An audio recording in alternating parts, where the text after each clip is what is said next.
Que as palavras dos meus lábios e o meditar do meu coração sejam agradáveis a Ti. Não tem como iniciar uma pregação com uma oração melhor. Então eu coloco essas palavras como uma oração diante do Senhor, para que neste momento, mais uma vez, nós possamos estudar a palavra dEle e que o que eu fizer aqui, o que eu falar, seja agradável a Ele e assim, consequentemente, de edificação para todos vocês que aqui estão. Uma boa noite a todos.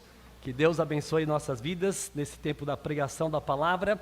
E eu quero convidar você a abrir sua Bíblia em 2 João, a menor carta da Bíblia, o menor livro da Bíblia. São apenas 13 versículos. Nós lemos até uma parte dele já agora há pouco, aqui na abertura do culto. Então, antes de nós lermos essa passagem, deixe-me também dar boas-vindas a você que está conosco, nos visitando. Veio a convite, veio sozinho conhecer a igreja. De qualquer forma, nós ficamos muito gratos pela sua presença aqui. Se sinta em casa e tendo qualquer questão, alguma informação que você queira, os irmãos estão à disposição aqui para te orientar e te ajudar. É muito bom ver vocês aqui conosco. Segunda carta de João. Veja o que diz o texto. Versículo 1. O presbítero, a senhora eleita e aos seus filhos, a quem eu amo na verdade. E não somente eu, mas também todos os que conhecem a verdade, por causa da verdade que permanece em nós e conosco estará para sempre. Que a graça, a misericórdia e a paz da parte de Deus, Pai, e de Jesus Cristo, o Filho do Pai, estejam conosco em verdade e amor. Fiquei muito alegre por ter encontrado alguns dos seus filhos que andam na verdade, de acordo com o mandamento que recebemos do Pai. E agora, senhora, peço-lhe não como se escrevesse mandamento novo, mas o mesmo que temos tido desde o princípio, que nos amemos uns aos outros. E o amor é este, que andemos segundo os mandamentos de Deus. Este mandamento, como vocês ouviram desde o princípio, é que vocês vivam nesse amor. Porque muitos enganadores têm saído mundo afora, os quais não confessam que Jesus Cristo veio em carne. Este é o enganador e o anticristo. Tenham cuidado para que não percam aquilo que temos realizado com esforço, mas recebam plena recompensa. Todo aquele que vai além da doutrina de Cristo e nela não permanece, não tem Deus. O que permanece na doutrina, esse tem tanto o Pai como o Filho. Se alguém for até vocês e não levar esta doutrina, não o recebam em casa, nem lhe deem as boas-vindas, porque aquele que lhes dá boas-vindas se faz cúmplice das suas obras más. Ainda tinha muitas coisas a lhe escrever, mas não quis fazê-lo com papel e tinta, pois espero ir visitá-los, e conversaremos pessoalmente para que a nossa alegria seja completa. Os filhos da sua irmã eleita mandam saudações. Vamos orar. Nosso bom Deus, como cantamos, nós pedimos para que o Senhor nos use a mim de forma específica aqui, para falar palavras que agradam o Senhor e que agradam o Teu Espírito. E que a igreja então seja edificada por meio do texto que nós lemos e a pregação que será feita.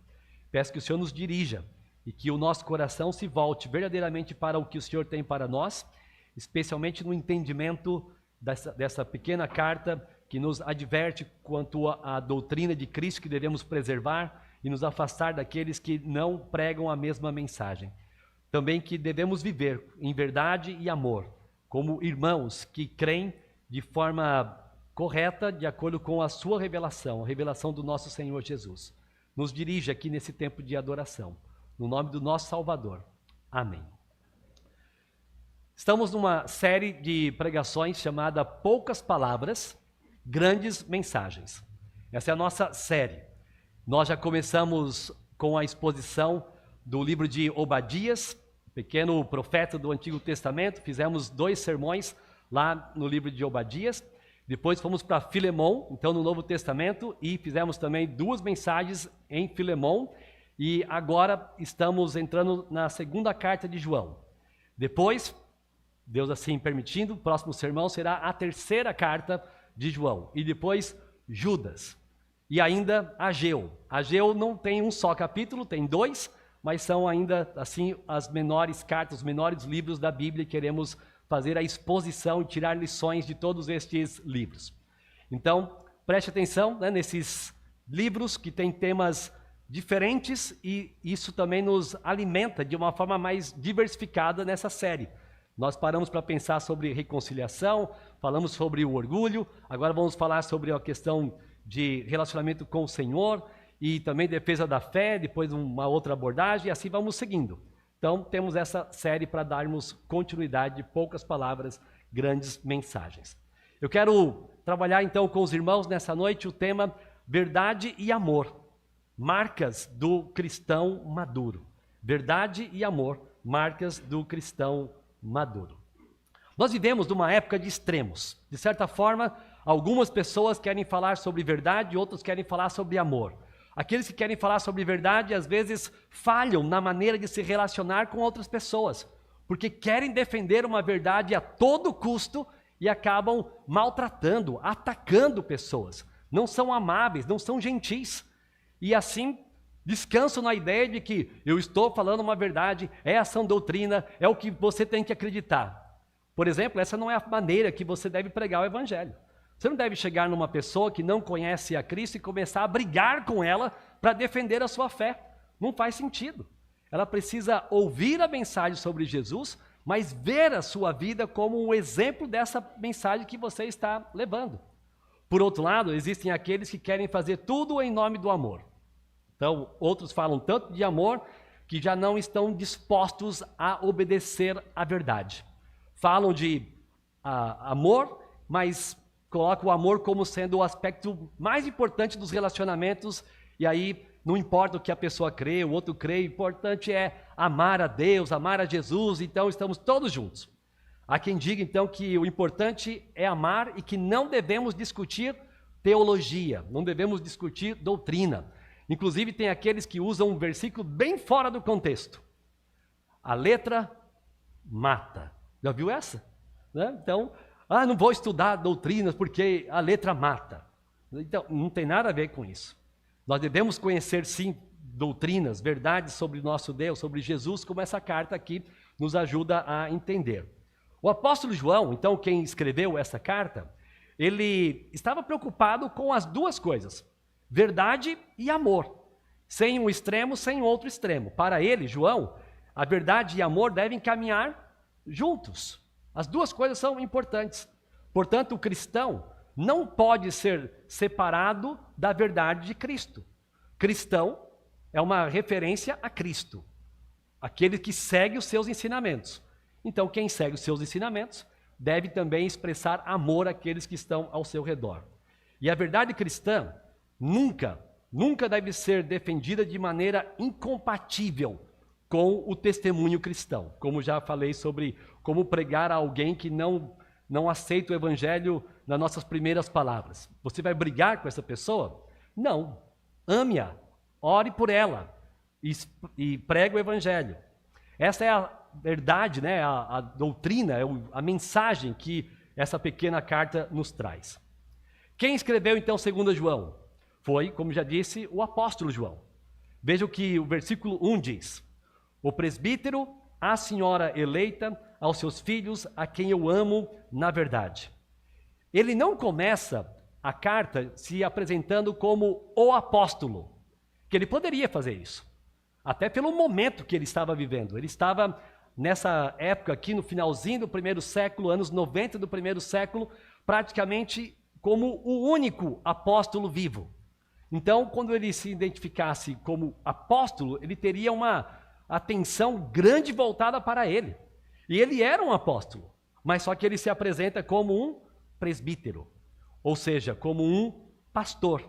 Você deve saber, se não é bom revisar isso, que a palavra presbítero é bem comum nas Escrituras, e o presbítero, ele realiza uma função, a função de pastorear. É por isso que é um termo intercambiável. Presbítero, pastor e bispo.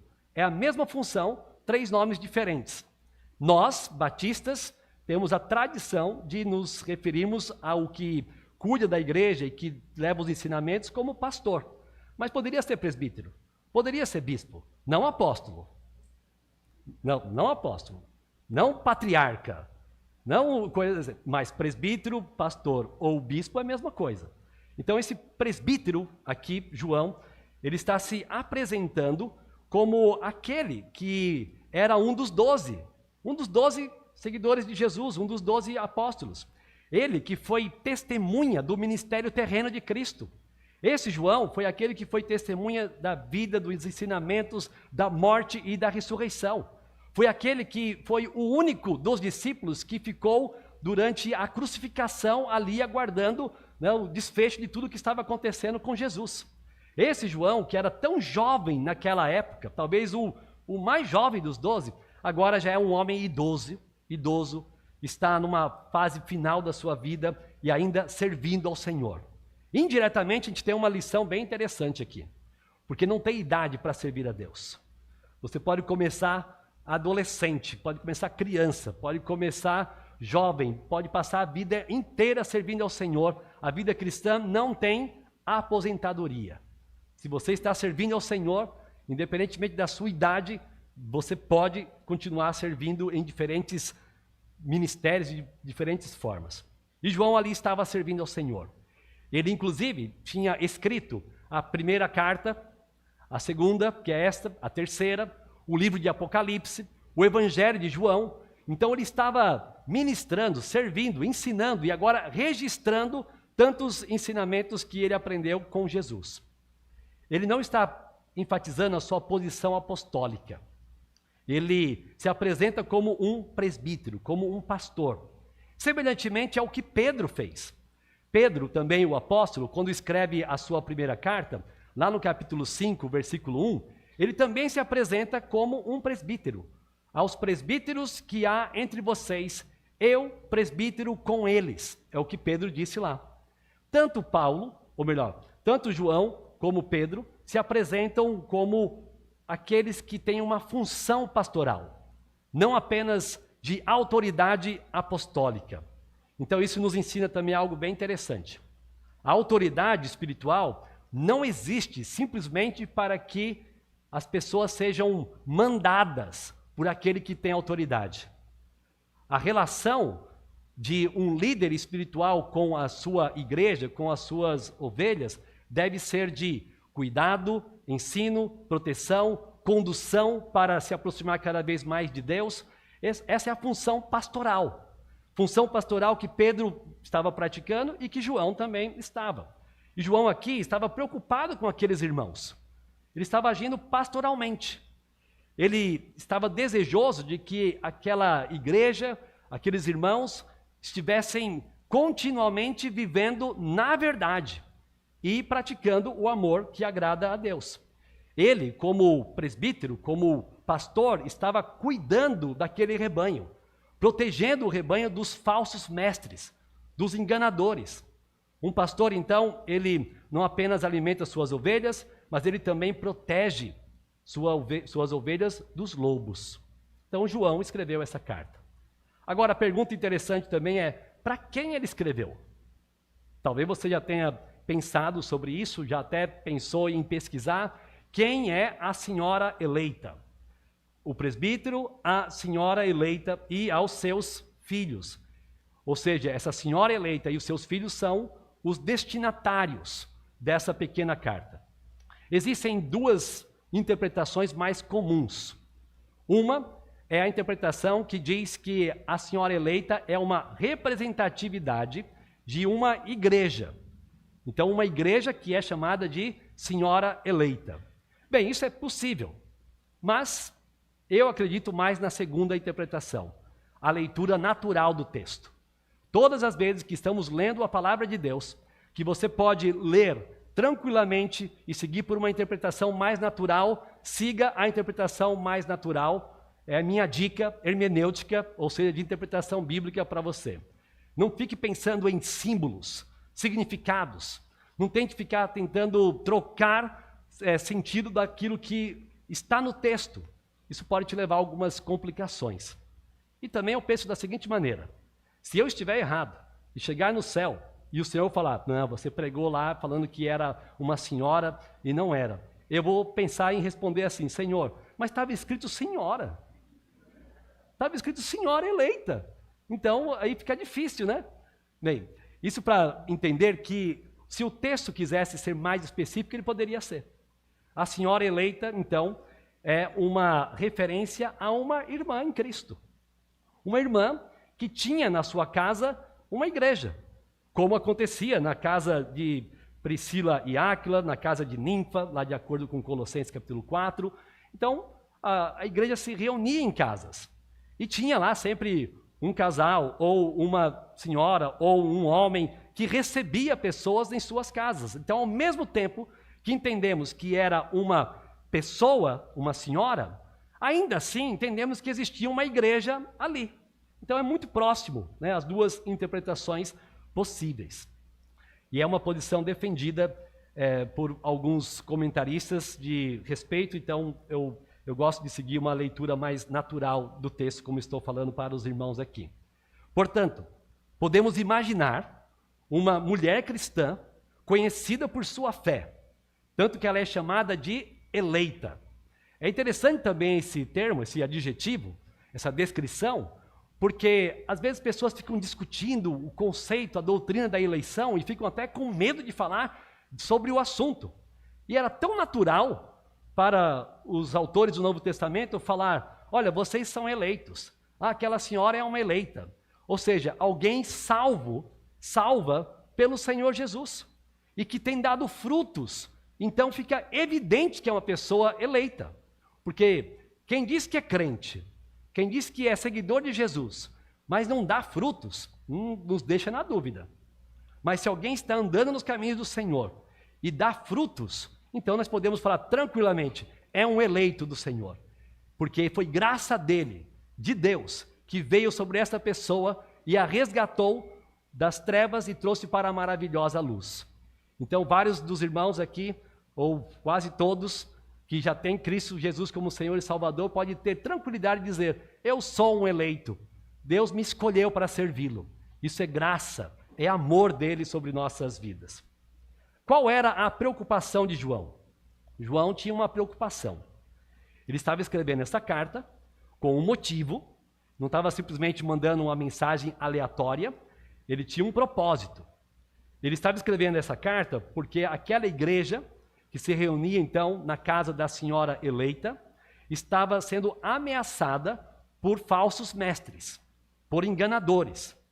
Esses enganadores estavam espalhando uma doutrina que negava a humanidade de Jesus, que negava que Jesus tivesse nascido em forma humana e tivesse um corpo, que tivesse carne.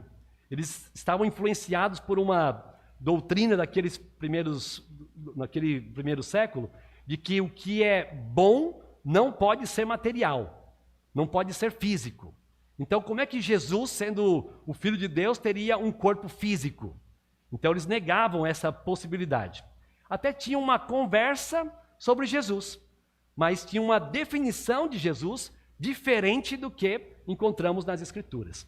Ainda mais João, que foi testemunha, andou com Jesus, possivelmente o tocou várias vezes. Ele falou, eu sei quem eu estava seguindo, eu toquei nele, ele veio em carne sim, e ele agora estava ensinando isso para aquela igreja de uma geração, talvez de já uns 60 anos depois da morte e ressurreição de Cristo.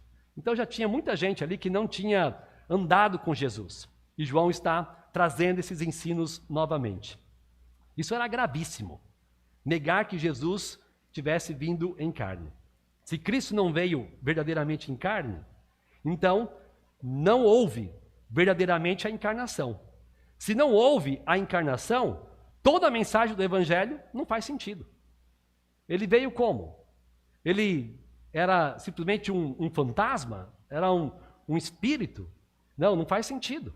Então João escreve para ensinar a igreja a ficar firme, permanecer firme. Uma igreja saudável, então, ela não se fundamenta apenas nas boas intenções, mas ela se fundamenta na sã doutrina de Cristo. Segue os ensinamentos de Cristo. Por isso que cantamos algumas músicas nos lembrando dessa verdade. Crer e observar. Né? Você crê, obedece o que Cristo mandar, e assim você é um seguidor dele verdadeiramente. Não devemos dividir por causa de doutrina, é uma das afirmações daqueles que vão para o extremo só do amor. Mas uma doutrina, como a doutrina de Cristo, pode dividir, sim, alguns religiosos e algumas denominações, como nós vamos ver um pouquinho mais à frente, e isso não é ruim. Porque existem aqueles que querem defender a Escritura. É verdade que não devemos criar divisões por questões secundárias. Existem coisas que são essenciais, fundamentais, como a doutrina de Cristo, que vamos citar daqui a pouco. Mas existem coisas mais secundárias. Não precisamos nos dividir por isso. Por exemplo, eu tenho muita amizade com amigos presbiterianos. São uma bênção. Eu só não concordo com querer batizar uma criança que não declarou fé em Jesus. Eu respeito, mas eu oro com ele. Eu até posso chamá-lo para pregar, como já trouxe um pregador aqui. Não tem problema com isso. Ah, mas é que eles batizam só com um pouquinho de água na cabeça. Eu entendo, mas isso é secundário. Eu entendo que imersão é o correto, porque a palavra batismo significa imersão. Jesus deixou o exemplo de ter entrado nas águas e saiu das águas. Mas, enfim, isso não faz de um colega reformado ser um meu inimigo ou alguém que está negando a fé cristã. Temos pequenas diferenças, isso é secundário. Agora, existem aqueles que negam questões essenciais a respeito de Cristo. O amor cristão não nos conduz, então, ao ecumenismo indiscriminado. O que vale é o amor. Então, vamos viver todos juntos assim e não importa a doutrina. Não podemos dizer coisas como, todos creem em alguma coisa sobre Jesus e é isso que importa. Não. João aqui é bem cuidadoso e está nos ensinando. A doutrina de Cristo é uma fronteira que não pode ser ultrapassada. É nesse contexto que nós temos a carta de 2 João. E podemos afirmar então a sua chamada grande ideia. O cristão maduro permanece fiel à verdade de Cristo. O cristão maduro, ele tem uma marca. Ele permanece fiel à doutrina de Cristo, à verdade de Cristo. E ele demonstra amor. Então, ele fica firme na doutrina de Cristo e ele demonstra amor por meio da obediência e exerce, então, discernimento entre o que é certo e o que é errado. Ele tem uma maturidade de saber identificar sã doutrina, falsa doutrina. E assim ele segue a Cristo. Vamos pensar nessa carta aqui em 3 pilares da argumentação que João está trazendo aqui para nós. Primeiro, veja versículos de 1 a 3 mais uma vez. A verdade produz comunhão entre o povo de Deus. João inicia a carta assim. O presbítero, a senhora eleita e os seus filhos, a quem eu amo na verdade. Veja, amor e verdade. E não somente eu, mas também a todos os que conhecem a verdade. Então, mais uma vez, fala de verdade. Por causa da verdade que permanece em nós e conosco estará para sempre. Que a graça, a misericórdia e a paz da parte de Deus Pai e de Jesus Cristo, o Filho do Pai, estejam conosco em verdade e amor. Ele não fica usando essas palavras por acaso, porque ele não tinha vocabulário, ficava usando as mesmas palavras. Nas dicas de redação, né, especialmente para o pessoal do Enem aí, é dito que você deve usar sinônimos, para não ficar repetindo a mesma palavra. Não é isso? Professora Glaunara, não é? Então, aqui há uma intencionalidade do autor.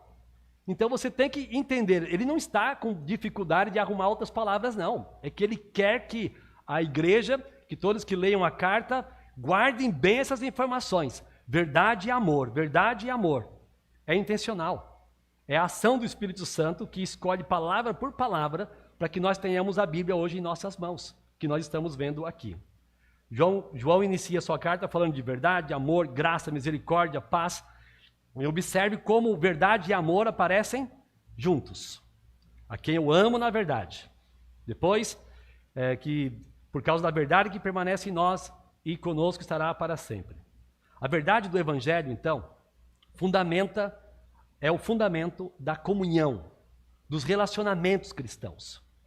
Nós somos uma comunidade de fé, somos uma igreja, porque temos um corpo de doutrina em comum. Nós cremos nas mesmas coisas. Isso nos aproxima. A verdade e o amor. Isso nos marca como seguidores de Jesus. Nós não somos irmãos simplesmente porque gostamos uns dos outros. Espera-se que isso seja uma verdade, né? Todo mundo se goste. Mas não é só por isso. Somos irmãos porque fomos unidos pela verdade a respeito de Cristo Jesus. A partir do primeiro, digamos, ponto mais importante para nos unir, cremos em Cristo como o nosso Salvador, como aquele que é o Filho de Deus, que morreu em nosso lugar, que ressuscitou ao terceiro dia. Então, essa crença nos une. E mais um detalhe interessante como aplicação. Como que alguém pode se aproximar para uma amizade profunda com alguém que não quer saber e fala até mal daquele que você crê, né, do Senhor Jesus? Veja como seria difícil, né? Seria difícil ter relacionamento com alguém que não gostasse da sua mãe, né? Se alguém não se na minha época lá de jovem, estivesse conhecendo aquela que seria minha esposa, e ela falasse assim: ah, eu gosto de você, mas da sua mãe não. Falo, então não vai dar certo esse negócio. Ainda mais se falasse contra meu Deus. Por isso que temos aqui uma questão do perigo do jugo desigual. O namoro com pessoas que não têm a mesma fé.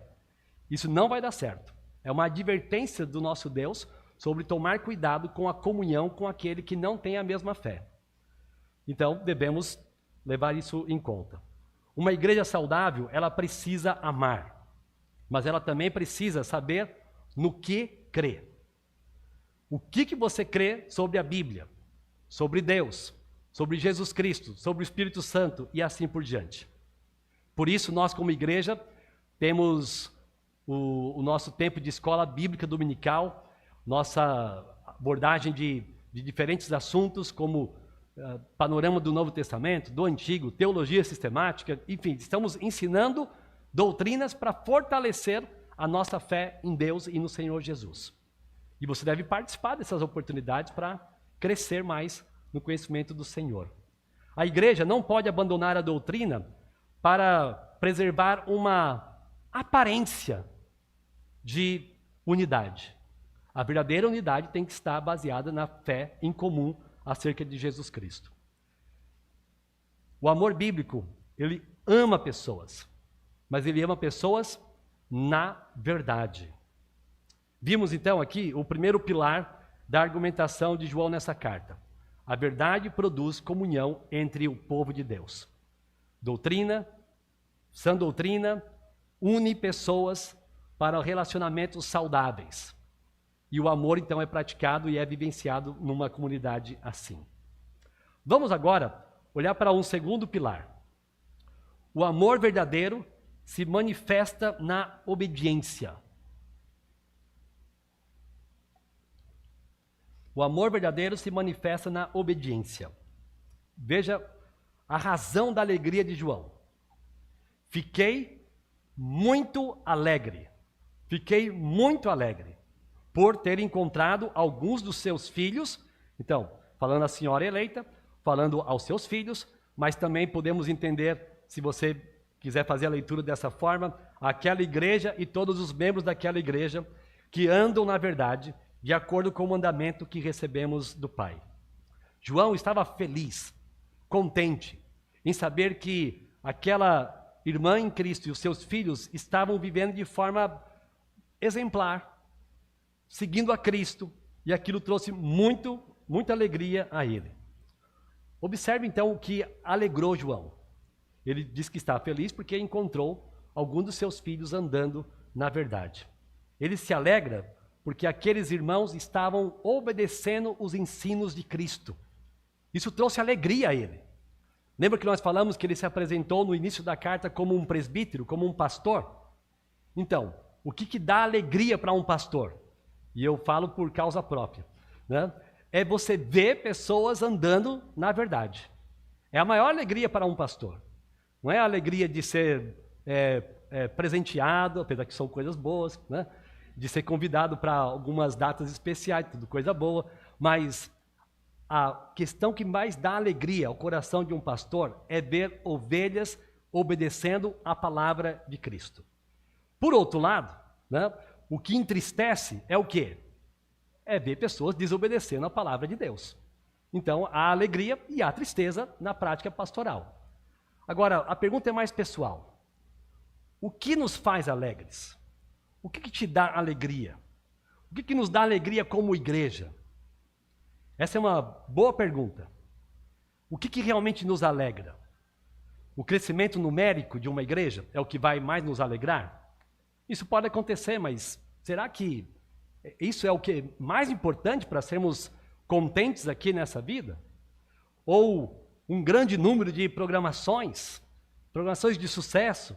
Ou uma boa arrecadação, tirando os irmãos da tesouraria, que pode ficar muito alegre quando tem mais dinheiro entrando para pagar as contas, né? Isso não é o grande motivo da nossa alegria. Um templo cheio, é bom ver os irmãos todos aqui e ver os diáconos tendo que providenciar cadeiras para colocar aqui no meio, é uma alegria. Mas é a grande alegria? É a maior alegria que podemos ter? Não. Tudo isso são motivos bem legítimos para sentirmos gratidão. Mas João, ele fala de uma alegria por causa de ver irmãos andando na verdade. Portanto, nós devemos nos alegrar quando? Quando vemos uma pessoa nova convertida, tomando uma decisão por seguir a Jesus. Devemos nos alegrar em ver pessoas que estão crescendo na fé. Devemos nos alegrar quando vemos pessoas restaurando o casamento. Devemos nos alegrar quando pessoas estão vencendo o pecado. Devemos nos alegrar ao ver pessoas que estão servindo a igreja e uns aos outros com maturidade. Devemos nos alegrar em ver um cristão que está conhecendo melhor as Escrituras e que está passando por situações até difíceis na sua vida, mas sem perder a esperança. Isso nos dá alegria, porque estão seguindo a Jesus. Quais têm sido os principais motivos da sua alegria ultimamente? Será que algo ligado ao reino de Deus? Será que algo ligado ao crescimento espiritual de outros? Ou questões muito mais particulares e pessoais? Veja agora uma questão aqui de amor e obediência, a relação das duas coisas. No versículo 6, João diz assim: e o amor é este, que andemos segundo os mandamentos de Deus. Este mandamento, como vocês ouviram desde o princípio, é que vocês vivam neste amor. João escreveu o Evangelho de João, e ele relatou palavras de Jesus a respeito do mesmo tema, de amor e obediência. Lá em João capítulo 14, versículo 15, Jesus disse: se vocês me amam, guardarão os meus mandamentos. Se vocês me amam, guardarão os meus mandamentos. Amor e obediência. Duas questões bem relacionadas quando nós estamos tentando entender o que é verdadeiramente amor. Quem ama, obedece. Quem ama, tem prazer em agradar a pessoa amada. É isso que João está relembrando aqui aos irmãos ali, e à senhora eleita e seus filhos e todos os demais que se reúnem na sua casa. Para João, amar não era simplesmente uma questão de afeição, de emoções. Amor bíblico não acaba. Ele não é algo que você tem agora como uma emoção e depois você pode dizer: ah, não sinto mais, acabou. 1 Coríntios, capítulo 13, tem uma descrição do amor. E um dos aspectos do amor é que o amor jamais... Não, vamos falar direito, gente. O amor jamais... Não, vou te dar mais uma chance. Todo mundo. O amor jamais... Ah, melhorou. Não ficou tão bom ainda, mas o amor jamais acaba. Por que o amor jamais acaba? Porque o amor é dado por Deus. É uma capacitação que Ele dá a nós. E é uma questão agora de decisão. Então eu não preciso sentir vontade para demonstrar amor a alguém. Eu não preciso ser motivado por uma forte emoção que está tomando conta do meu coração para eu fazer algo por alguém. Eu vou agradar, porque quem ama serve. Quem ama se nega para dar satisfação e contentamento a outros, a Deus e também aos nossos relacionamentos. Portanto, amar é obedecer. E o amor verdadeiro, então, aparece nas nossas decisões, nas nossas escolhas, seja no casamento, na família, na igreja, no tratar com outros irmãos, na maneira como usamos nossas palavras, na forma como lidamos com o pecado, em todas essas áreas e tantas outras. Demonstramos amor obedecendo. Demonstramos amor agradando a Deus, servindo aqueles que estão ao nosso redor. Portanto, não podemos dizer, eu amo a Deus, e viver de forma deliberada em desobediência. Não podemos dizer, eu amo a Deus, mas não nos esforçamos para testemunhar uma vida cristã a respeito do senhorio de Cristo sobre nossas vidas. Quem ama a Deus se esforça para dar o bom testemunho diante daqueles que ele tem contato. Vimos aqui dois primeiros pilares dessa argumentação de João. Primeiro, a verdade produz comunhão entre o povo de Deus. Segundo, o amor verdadeiro se manifesta na obediência. E terceiro e último lugar, a verdade exige discernimento diante dos falsos ensinos. A verdade exige discernimento diante dos falsos ensinos. Veja que agora no versículo 7, João muda o tom da carta. Ele está dando aquelas primeiras palavras e tal, e agora ele vai para o versículo 7, porque muitos enganadores têm saído mundo afora, os quais não confessam que Jesus Cristo veio em carne. Este é o enganador e o anticristo. João muda o tom e ele faz uma exortação em amor para que a igreja fique alerta a respeito do que está acontecendo ali com algumas pessoas próximas, alguns falsos mestres, alguns enganadores. A igreja, sendo cuidada, estava sendo alertada para não permitir que, em nome do amor, qualquer um pudesse falar o que quisesse ali no meio deles. Em nome do amor, vamos, né, tal. Não, amor está fundamentado na fé em Cristo, na sã doutrina. O problema não era apenas que existiam pessoas ensinando coisas erradas ali, já naquela igreja no primeiro século da era cristã. O problema era que essas pessoas não só estavam ensinando coisas erradas, mas outras pessoas estavam aceitando, inclusive recebendo pessoas, possivelmente em suas casas, permitindo que eles estivessem no mesmo ambiente, falando coisas que não estavam corretas com a sã doutrina. Então João manda a igreja tomar cuidado. Veja o versículo 8. Tenham cuidado, para que não percam aquilo que temos realizado com esforço, mas recebam plena recompensa. João, como um pastor, um presbítero, está lembrando aqueles irmãos de que eles estavam ali como igreja, como resultado de esforço. Esforço de evangelismo, esforço de missões, esforço de discipulado, e agora tem alguém que está querendo atrapalhar esse crescimento da igreja, esse desenvolvimento da igreja. Olha, não esqueça, não jogue fora todo o esforço que nós tivemos aqui. Tome cuidado com estes que estão enganando vocês. Ele é bem direto. Tomem cuidado, tomem cuidado. Não permita que estes se aproximem de vocês assim. Agora veja mais uma questão aqui no versículo 9. Todo aquele que vai além da doutrina de Cristo, então existe um limite. Você tem que crer até aqui, isso aqui é sã doutrina. Indo além, ele é bem direto e diz, estes não permanecem na doutrina de Cristo, não tem Deus. João, você está fazendo julgamentos. Não julgueis para que não sejais julgados. Já pensou alguns falando isso para João? João estava fazendo julgamentos como deveria fazer.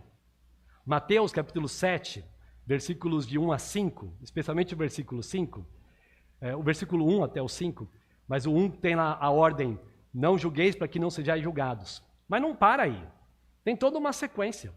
E no versículo 5 é bem explicado.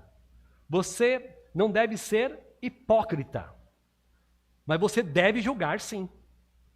Julgar a partir da palavra de Deus é correto, porque ela é a verdade. Você não está usando um padrão seu, uma preferência sua. Então nós podemos avaliar pregações por meio da palavra. Podemos julgar músicas, as letras, por meio da palavra. Podemos julgar opiniões das pessoas por meio da palavra. Isso é correto. Então aqueles irmãos estavam sendo ensinados por João quanto a esse discernimento. Então, olha, quem está indo além da doutrina de Cristo não tem Deus, não são crentes, não são fiéis ao Senhor. Isso significa que amor não é ingenuidade. Amar os irmãos também significa protegê-los. Isso me faz lembrar de uma história que eu vivenciei alguns anos atrás, né? Que eu vou falando assim, os irmãos já ficam, sim, faz tempo, tal. Então eu não vou ficar mais falando quantos anos atrás, mas era um bom número de anos aí, eu era seminarista, então, e eu me lembro que lá na igreja que eu servia, chegou uma pessoa, muito gentil, simpática, educada, e começou ali a conversar com um aqui, outro ali, nos intervalos ali, pós-culto principalmente, tal. Ele não estava fazendo pregações, ele não estava fazendo grandes discursos, não estava usando o púlpito, não estava dando aula, mas ele estava ali, conversando, e tirava da bolsa, meio secretamente, alguns livros da nossa igreja. E aí eu vendo aquilo, eu decidi me aproximar para ver o que era. Enfim, para minha surpresa, não eram livros sadios das editoras que nós conhecemos, que dá para recomendar vários autores, mas eram livros de uma seita. E ele estava ali, com todo aquele jeitinho de educado e tal, e alguns tentando ser também educado, comprando, achando que estava fazendo algo bom e tal. Veja a astúcia do falso mestre, do enganador. Não sei se você já foi parado nos últimos dias, eu já fui 2 vezes. Chega alguém assim e fala, posso orar por você? Aí eu falei, pode. Então, eu tenho aqui um livro e tal. Eu falei, tá bom, eu já entendi, né? Essa oração foi só uma pegadinha, né? Você queria que eu parasse para você me vender um livro. E aí você vai ver o livro, você for ver o que está escrito, nada a ver com o que a gente crê. Então as pessoas querem enganar outros, de diversas formas, até com a oração. A oração virou agora uma estratégia para enganar alguém. Aí eu quase que falei, quer que eu ore por você agora, para você parar de viver desse jeito, né? Fazendo brincadeiras com o nome de Deus? Pessoas que querem enganar outras, elas criam maneiras, estratégias. E aquela igreja, na casa daquela senhora eleita, e os seus filhos, estavam sendo atacados por estes. Então temos que lembrar, nem tudo que parece cristão é cristão. Nem todo livro religioso é fiel às Escrituras. Nem todo pregador que fala sobre Jesus prega a verdade sobre Jesus. Nem todo conteúdo encontrado na internet merece nossa confiança. Vivemos numa época em que o pastor de uma igreja, ele tem que compartilhar, entre aspas, o seu púlpito com os pregadores do YouTube. Porque a sua membresia costuma assistir e ouvir diversos pregadores pela internet. Tem vários muito bons. E eu recomendo sim, não estou proibindo não, tá? Você deve ouvir. Mas só depois que tiver maratonado as pregações que estão no nosso canal da IBC. Você não clicou no sininho ainda? Não se inscreveu no canal? Como é que o YouTube vai poder compartilhar essa informação para outras pessoas que têm o mesmo interesse? Enfim, se você vai assistir outros, tudo bem. Mas existe alguns que basta você numa conversa com uma pessoa um pouquinho mais madura, que vai dizer, não ouça esse pregador não. Porque tem coisas aí que não vai te edificar em nada, na verdade vai te atrapalhar até na fé. Tem um muito famoso.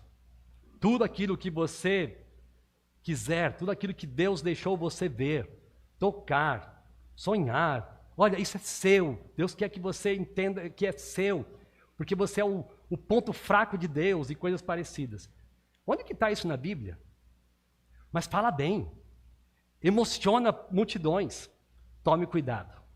Enfim, vivemos em dias que a gente tem que tomar muito cuidado e termos discernimento com o que estamos ouvindo. O julgamento bíblico é necessário. Todo aquele que vai além da doutrina de Cristo e nela não permanece, não tem Deus. Esta é a afirmação forte de João aqui. João não está dizendo simplesmente, essa pessoa tem uma opinião diferente, ele está dizendo, não tem Deus.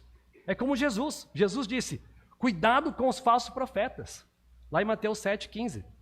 E também Paulo, escrevendo aos Gálatas, olha, se um anjo vier a pregar a vocês um outro evangelho que não seja o que eu estou pregando, considere anátema, não aceite isso, porque é diferente. Vivemos nos dias em que temos que prestar muita atenção naquilo que estão pregando ao nosso redor. E devemos amar pessoas sim, mas não abrindo mão da nossa fé cristã. A mãe que ama seu filho não coloca veneno na mesa para simplesmente demonstrar tolerância aos desejos do seu filho.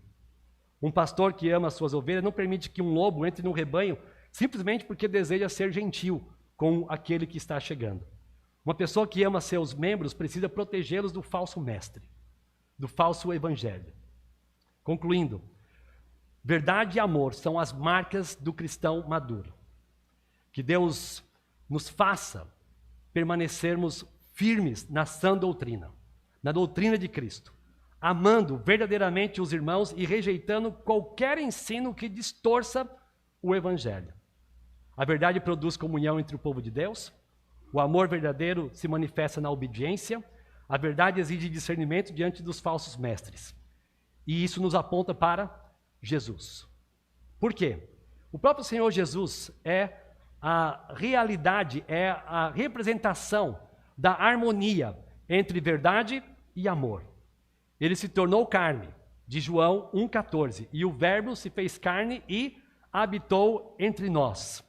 Mas ao mesmo tempo ele disse, eu sou o caminho, a verdade e a vida. João 14,6.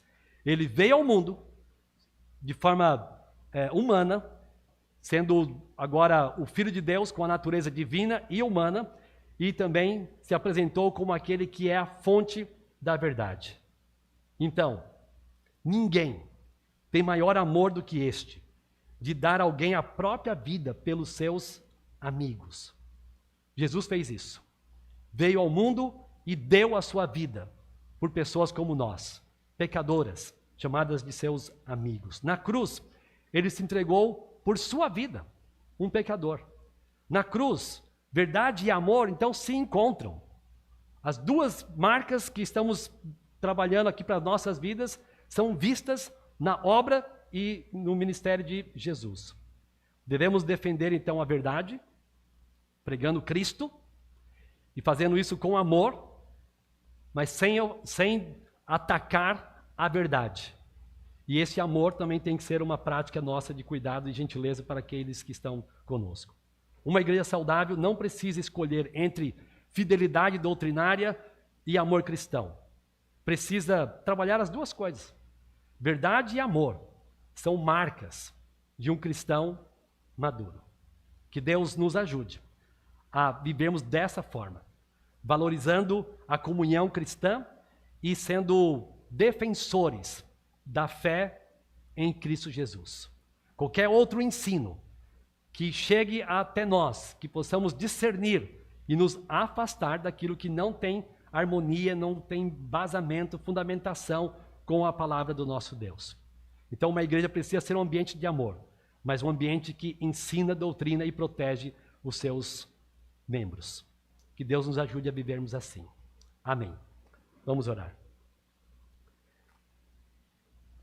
Nosso grande Deus, essa pequena carta nos traz grandes desafios. Ela nos mostra como que nós devemos ter relacionamentos saudáveis, que tenham Jesus como o centro de nossas vidas. Obrigado porque o Senhor nos fez entender que Jesus é o Filho de Deus, é o nosso Salvador, é o nosso único intermediador. E assim podemos identificar nossos irmãos quando temos crença em comum a respeito de Jesus. Também precisamos ter discernimento para não aceitarmos tudo aquilo que vem em nome do Evangelho. Precisamos tomar cuidado com aquilo que contraria as verdades do Senhor. Então, que a nossa igreja se desenvolva com bastante atenção e que todos os nossos irmãos que aqui estão cresçam no conhecimento do Senhor dia após dia, para não serem enganados por qualquer vento de falsa doutrina. Tenha misericórdia de nós. No nome de Jesus. Amém.